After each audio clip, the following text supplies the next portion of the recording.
కావాలి అని ఏర్పాటు జరిగినప్పుడు చాలా క్లియర్గా పోలీస్ డిపార్ట్మెంట్ వాళ్ళు చెప్పారు. ఏదైతే ఆ విలేజ్ ఉందో, రెంటపల్లి విలేజ్ ఉందో, ఆ విలేజ్ చాలా ఆ నేరో రోడ్డు, అంటే వాళ్ళ ఇంటికి వెళ్ళే రోడ్డు 10 అడుగుల రోడ్డు, వెళ్ళడం రావడం కూడా ఎంట్రీ ఎగ్జిట్ ఒకే రోడ్లో ఉంటాయి. కాబట్టి ఒక Z+ సెక్యూరిటీ అనే వ్యక్తికి మేము సెక్యూరిటీ ఇచ్చేటప్పుడు మీరు ఎక్కువ మందిని మొబిలైజ్ చేసి తీసుకొచ్చినప్పుడు 30,000-40,000 మందిని తీసుకొచ్చేటప్పుడు ఇబ్బంది కలుగుతుంది. సో అటువంటి సందర్భంలో మేము కొంచెం ఇబ్బంది పడతాం. కాబట్టి మీరు అన్ని వెహికల్స్ కాదు, మీ క్యాన్వాయ్తో పాటు ఒక 3 వెహికల్స్ ప్లస్ ఒక 100 మంది మీరు నిజంగా అతన్ని పరామర్శించాలనుకుంటే ఈ రకంగా పరామర్శించండి అని ఎస్పీ గారు, సాక్షాత్ ఎస్పీ పల్నాడు ప్రెస్ మీట్ పెట్టారు. వాళ్ళకి నోటీసులు కూడా ఇచ్చున్నారు.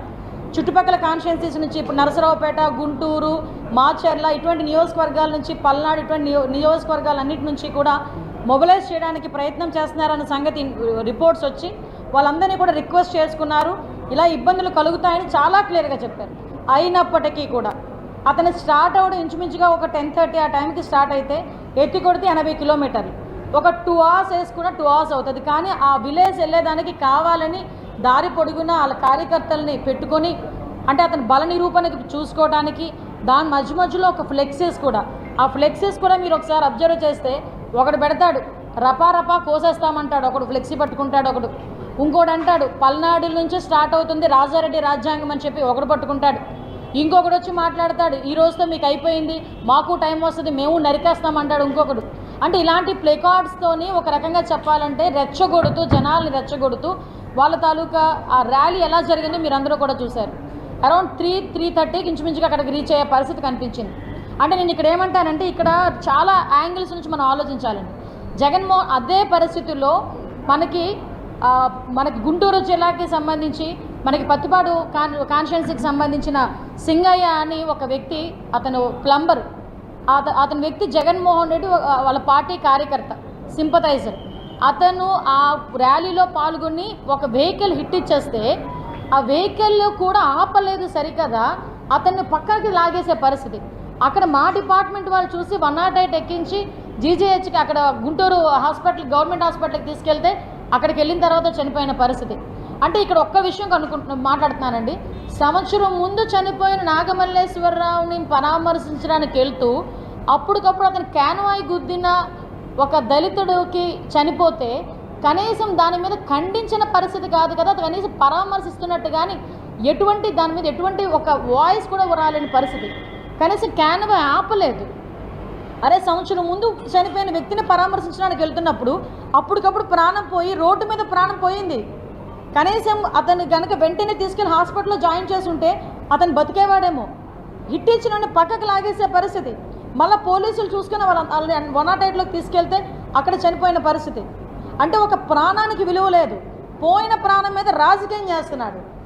ఇక్కడ క్లియర్గా మనం అర్థం చేసుకోవాలి అతని తాలూకా సైకో మెంటాలిటీ. మేము పదే ఇంతకు ముందు అతను అధికారంలో ఉండేటప్పుడు సైకో అంటే చాలామంది మమ్మల్ని తిట్టారు. కొంతమంది ఏంటంటే అలా అంటారేంటి, సీఎం కదా అన్నారు. ఎస్, అతను చేసిన పనులు అలా ఉన్నాయి. కాబట్టి ఈరోజు ఎక్కడైనా అంటే ఈ పదం నేను చెప్పాలి, ఒక బెట్టింగ్లోని ప్రాణం పోయిన వ్యక్తికి సంబంధించిన ఒక విగ్రహ ఆవిష్కరణకి ఒక ఎక్స్-సీఎం వెళ్ళటం నాకు తెలిసి ప్రపంచంలో ఫస్ట్ టైం అయి ఉంటుంది. ఇలాంటి సంఘటన ప్రపంచంలోనే ఫస్ట్ టైం అయి ఉంటుంది. ఎందుకు చనిపోయాడు, ఎలా చనిపోయాడు కనీసం పరామర్శించిన పరిస్థితి కాదు కదా, క్యాన్వాయ్ కూడా ఆపుకొని వెళ్ళిపోయాడు. నేను ఒక సంఘటన గుర్తు చేస్తానండి. కందుకూరులో ఇలాంటి సంఘటనే మేము ప్రతిపక్షంలో ఉన్నప్పుడు జరిగితే, ఒక స్టాంపేడ్ జరిగితే ఇమీడియట్గా మీటింగ్ ఆపేసి ఆ కుటుంబాలందరినీ పరామర్శించుకొని వాళ్ళకి ఎక్స్గ్రేషియా ఇచ్చి, ఆ పార్టీ తరపున ఎక్స్గ్రేషియా ఇచ్చి మళ్ళీ మీటింగ్ అక్కడ పెట్టకుండా నెక్స్ట్ కావలికి మీటింగ్ వెళ్ళిన పరిస్థితి కూడా మనకు తెలుసు. అంటే ఒక రెస్పాన్సిబిలిటీ ఉన్న నాయకుడు, రాజకీయ నాయకుడు చేయాల్సిన పని అది. కానీ ఇర్రెస్పాన్సిబుల్ రాజకీయ నాయకుడు శవాల మీదే రాజకీయం చేయాలనుకునేవాడు ఇలాంటి పరిస్థితుల్లో జగన్మోహన్ రెడ్డి పనిచేస్తున్నాడు అంటేనే ఒకసారి మనందరం కూడా ఆలోచన చేసుకోవాలి. తర్వాత జయవర్ధన్ రెడ్డి అని ఇంకొక అబ్బాయి చనిపోయాడు. సత్తెనపల్లి కాన్స్టిట్యున్సీకి సంబంధించిన జయవర్ధన్ రెడ్డి అని 37 సంవత్సరాల అబ్బాయి చనిపోయాడు. ఈ చావులకి కారణం జగన్మోహన్ రెడ్డి కాదా? ఎందుకు అని అంటే ఈరోజు ర్యాలీకి పర్మిషన్ వద్దండి, ర్యాలీ మీరు ఇంచుమించు 70 కిలోమీటర్లు, ఇంత పెద్ద ర్యాలీ 25,000 మంది 30,000 మందిని మొబిలైజ్ చేస్తున్నారు, మీరు ఇలాంటి ఇబ్బంది అవుతుందంటే మాకు కావాలి. అయినా కూడా నోటీసులు ఇచ్చినా కూడా ఏం జరుగుతుందో చూద్దాం అన్నట్టుగా రెచ్చగొట్టే ధోరణిలో ఒక్కొక్కడు వచ్చి ప్లేకార్డ్స్ పట్టుకొని మమ్మల్ని రెచ్చగొట్టే పరిస్థితి. అయినప్పటికీ కూడా ఈరోజు పోలీసులు చాలా శాంతియుతంగా వాళ్ళ పని వాళ్ళు కానిచ్చుకొని ఒక Z+ సెక్యూరిటీ ఉన్న వ్యక్తికి మేము ఇలాంటి పొజిషన్లో మేము సెక్యూరిటీ ఇవ్వలేమని చెప్పినా కూడా అతను వినకుండా బయటకు వచ్చి సంవత్సరం క్రితం చనిపోయిన వ్యక్తిని ఈ రోజు వరకు పరామర్శించడానికి టైం లేదా అండి? అంటే ఈరోజు ఏదో రకంగా బయటకు వచ్చి ఒక శాంతి భద్రతలకు విఘాతం కలిగించాలని ఒక సైకో మెంటాలిటీతో ఒక నేరస్తుడి రాజకీయ ముసుగులో ఉన్న ఒక నేరస్తుడు చేస్తున్న కుట్రగా మనం భావించుకునే పరిస్థితి ఈరోజు కనిపిస్తూ ఉంది. మీరు అబ్జర్వ్ చేసుకుంటే ఈరోజు విశాఖపట్నం వైపు ప్రపంచం అంతా చూసే పరిస్థితి. జూన్ 21న ఇంటర్నేషనల్ యోగా డేకి గౌరవ ప్రధానమంత్రి గారు కూడా ఇక్కడికి వస్తూ ఉంటే ఈ రాష్ట్రంలో ఏదో జరుగుతుంది అని చెప్పి ఒకటి బయటికి క్రియేట్ చేయడానికి ఈరోజు అతను చేస్తున్న పరిస్థితిగా నేనైతే భావించాను. ఎందుకంటే మీకు అతని తాలూకా నైజం అలాంటిది. 14 to 19లో ఇక్కడ ఇంటర్నేషనల్ సమ్మిట్ జరుగుతూ ఉంటే ఆ రోజు అలాగే ఇక్కడికి వచ్చి ఒక మనకి జల్లికట్టు తరహాలో బీచ్ రోడ్లో ఏదో ప్రోగ్రామ్ చేస్తానని చెప్పి ఆ రోజు నానా రచ్చ చేశాడు. మీరందరూ కూడా ఆ రోజు మీకు గుర్తుపెట్టుకోవాలి. అంటే ఇలాంటి రాష్ట్రానికి సంబంధించిన ప్రైడ్ పెరిగే కార్యక్రమాలు ఎప్పుడుంటాయో చూసుకుంటాడు. ఆ సమయంలో సందర్భం లేకుండా ఏమీ లేకుండా అతనే ఒక అవకాశాన్ని క్రియేట్ చేసుకొని జనంలోకి వెళ్ళి ఇలాంటి సిచ్యువేషన్స్ క్రియేట్ చేసే పరిస్థితి కనిపిస్తూ ఉంది. ఒకసారి మనందరం కూడా ఆలోచన చేసుకోవాలి ఎటువంటి వ్యక్తి ఈరోజు జగన్మోహన్ రెడ్డి. ఎందుకంటే కనీసం అండి వైసీపీ కార్యకర్త చనిపోతే కూడా క్యాన్వాయ్ ఆపలేని నాయకుడు సంవత్సరం ముందు చనిపోయిన వ్యక్తి పరామర్శకు వెళ్తున్నాడంటే, కానీ ఆ పరామర్శలో మొత్తం మాట్లాడుతుంది వైసీపీలో ఉన్న కమ్మ వాళ్ళ మీద ఎంత ప్రేమ కురిపించాడండి ఈరోజు నాకు అర్థం కాలే. అరే ఆ రోజు మరి ఎంతమందిని నువ్వు జైల్లో పెట్టించావు? దూల్పాల్ నరేంద్ర గారు, దేవినేని ఉమామహేశ్వరరావు గారు ఇలాంటి వాళ్ళని చూసుకుంటే ఎంతమంది మీద కక్ష సాధించావు? ఆఖరికి అమరావతిని కమరావతి అని చెప్పి మాట్లాడించావు కదా ఆ రోజు. అమరావతి రాజధానికి అమరావతి అని మాట్లాడించావు కదా. ఈరోజు అవన్నీ మర్చిపోయి ఇష్టానుసారంగా గల్లా జయదేవ్ గారు, దూల్పాల్ నరేంద్ర గారు, కోడ్ల శివప్రసాద్ గారు ఆత్మహత్య చేసుకోవడానికి గల కారణాలు ఏంటి? ఇవన్నీ నువ్వు మర్చిపోయావేమో కానీ మేమెవరూ మర్చిపోలేదు, రాష్ట్ర ప్రజలు కూడా మర్చిపోలేదు కదా. అంటే నేనేమంటానంటే ఈరోజు ఒకటే చెప్తున్నానండి, ఈరోజు ఇష్టానుసారంగా ఈరోజు కొన్ని వెహికల్స్ని ఆపి, ఎందుకంటే అక్కడ ఒక వ్యక్తి చనిపోయాడు, మళ్ళీ నేరో రోడ్లోకి వెళ్తే కనుక మళ్ళీ ఇబ్బంది అవుతుందని పోలీసులు కాసేపు ఆగండి అని రిక్వెస్ట్ చేసుకున్న బ్యారికేడ్లు తీసి పారేస్తున్నారు. అంటే ఒకసారి ఏ రకంగా జరుగుతుందో ఒకసారి ఆలోచన చేసుకోండి. ఈ సంవత్సర కాలంలో మేము ఎప్పుడూ కూడా రిస్ట్రిక్ట్ చేయలేదు, ఎవరిని కూడా వెళ్ళొద్దు అని మాట్లాడలేదు, ఎవరిని కూడా మేము హౌస్ అరెస్ట్ చేయలేదు. మీకు ఆ హక్కు ఉంది ప్రజాస్వామ్యంలో, వెళ్ళండి, కానీ నిబంధనలు అనుసరించండి.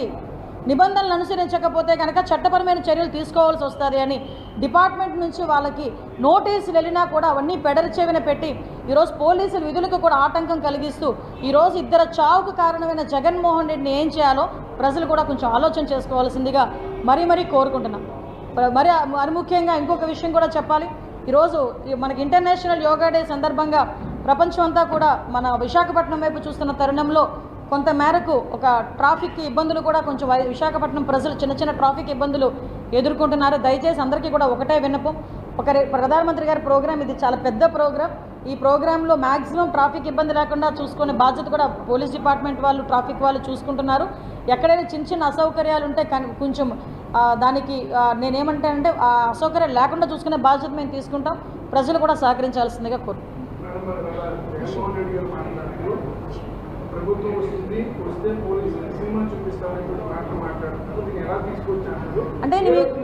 అంటే నేను ఇందాక ఒక మాట చెప్పానండి, మీకు ఒకటి ఆ పోస్ట్ కూడా చూపిస్తా. అతని మాటలకి అతని తాలూకా కార్యకర్తల తాలూకా బిహేవియర్స్కి ఎంత కోఇన్సిడెన్స్ ఉంటుందంటే, ఇది ఒకటి పెట్టాడండి, ప్లకార్డ్ పట్టుకున్నాడు.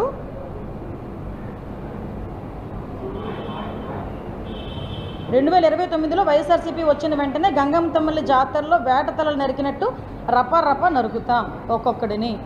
ఇది వాడు కింద జగన్మోహన్ రెడ్డి ఫోటో వేసుకొని ఇంకొకటి పెడతాడు. ఇంకొకటి ఏదంటే కొట్టారు తీసుకున్నా మా టైం వస్తుంది అని చెప్పి ఏదో పదం ఉపయోగించి చెక్కేస్తామని అన్నాడు ఏకంగా. అంటే ఇలాంటి పదాలు కార్యకర్తలు ఉపయోగిస్తున్నారంటే నాయకుడు ఉపయోగిస్తున్నాడు కాబట్టే కదా. సినిమాలు చూపిస్తాం, సినిమా తాట తీస్తాం, సినిమాలు అంటే ఎలా ఉంటాయో చూస్తాం, ఇలాంటి పదాలు ఉపయోగిస్తున్నాడంటే ఏంటి పరిస్థితి? నేను ఒకటే కోరుకుంటున్నా, ఈరోజు శాంతి భద్రత ఇప్పుడు ఏంటంటే ప్రశాంతంగా వెళ్తుంది, సంక్షేమ కార్యక్రమాలన్నీ కూడా ప్రజలకి చక్కగా వెళ్తున్నాయి, ప్రజలందరూ సంతోషంగా ఉన్నారు, పెట్టుబడులు వస్తున్నాయి, పరిశ్రమలు వస్తున్నాయి, ఉద్యోగ అవకాశాలు కల్పిస్తున్నారు ఎన్డీఏ గవర్నమెంట్, కేంద్ర ప్రభుత్వం తలకి సహాయ సహకారాలు ఉంది. ఈ టైంలో కనుక వాళ్ళు ఎక్కడ మరుగున పడిపోతారని వాళ్ళ ఉనికి కాపాడుకోవడం గురించి శాంతి భద్రత విఘాతం కలిగించి వాళ్ళ సొంత పార్టీ కార్యకర్తలు చనిపోతున్నా కూడా పట్టించుకోకుండా బయట తిరుగుతున్నాడంటే ఒకసారి మనం ఆలోచన చేసుకోవాలి. మీరు అబ్జర్వ్ చేయండి, ఈ సంవత్సర కాలంలో జగన్మోహన్ రెడ్డి ఎక్కడికి వెళ్ళినా కూడా ఏదో ఒక ఇన్సిడెంట్ క్రియేట్ చేస్తూనే ఉన్నాడు. అనంతపురంలో వెళ్ళి అక్కడ హెలికాప్టర్ దగ్గరికి అక్కడ ఏమి అంటే హెలికాప్టర్ ఏదో సాంకేతిక లోపం వచ్చిందని బై రోడ్ వెళ్ళడానికి ప్రయత్నం చేయడం, ఆ రోజు బై రోడ్ వెళ్ళడం. ఆ రోజు కూడా వాళ్ళ కార్యకర్తలు అందరూ వచ్చేసి అక్కడ ఏదో టెక్నికల్ ప్రాబ్లం కావాలని క్రియేట్ చేశారన్నట్టుగా ఒకటి క్రియేట్ చేయటం, అక్కడతో అది అయిపోయింది. దాన్ని క్లియర్గా మా పోలీసులందరూ కూడా క్లియర్గా ఇన్ఫర్మేషన్ ఇచ్చేసరికి వైఎస్ఆర్సీపీ ఆ పేటీఎం బ్యాచ్ అంతా నోరు మూసుకుని కూర్చుంది. మళ్ళీ మొన్న పొదిలిలోనే వెళ్ళేసరికి అక్కడ పొగాకు రైతుల గురించి అని మాట్లాడడానికి వెళ్ళి పొగాకు రైతుల గురించి మాట్లాడకుండా ఏదేదో మాట్లాడిన సందర్భం. ఆ రోజు కూడా పోలీసుల మీద రాళ్ళు ఇరివిన పరిస్థితి. అరే ఏందిరా ఇలా చేస్తున్నారని చెప్పి పోలీసుల మీద రాళ్ళు ఇరివిన వాళ్ళ కేసులు కనుక చూస్తే 9 మందిని అరెస్ట్ చేసి 9 మంది మీద కూడా ప్రీవియస్ కేసులు ఉన్నాయి. అరే గాంజా బ్యాచ్లో పట్టుబడిన వాళ్ళు ఇంచుమించుగా చెప్పాలంటే తెనాల్లోని భయభ్రాంతులు గురి చేస్తున్న వాళ్ళని కూడా పరామర్శించడానికి జగన్మోహన్ రెడ్డి వెళ్ళినప్పుడు జనాల్ని సమీకరించుకొని వెళ్ళాడంటే ఒక్కసారి ఆలోచన చేసుకుని అతని తాలూకా మెంటాలిటీ ఎలా ఉంటుందో. ఇది మేము చెప్పడానికి కాదండి, ఈరోజు ప్రజలు కూడా గమనిస్తున్నారు, ప్రజలు కూడా ఆలోచన చేస్తున్నారు. మేము పెట్టిన అప్పీల్ ఒకటే, ఈరోజు ఇలాంటి వ్యక్తులు అసలు సొసైటీలో ఉండడానికి కూడా అర్హత లేదు. మళ్ళీ పైగా వీళ్ళ నాయకులు బయటకు వచ్చి ఏదేదో మాట్లాడుతున్నారు. ఒక గాంజా బ్యాచ్ని పరామర్శించడానికి ఒక ఎక్స్-సీఎం వెళ్తాడు. అరే బెట్టింగ్లోని చనిపోయిన అతనికి సంవత్సరం తర్వాత పరామర్శించడానికి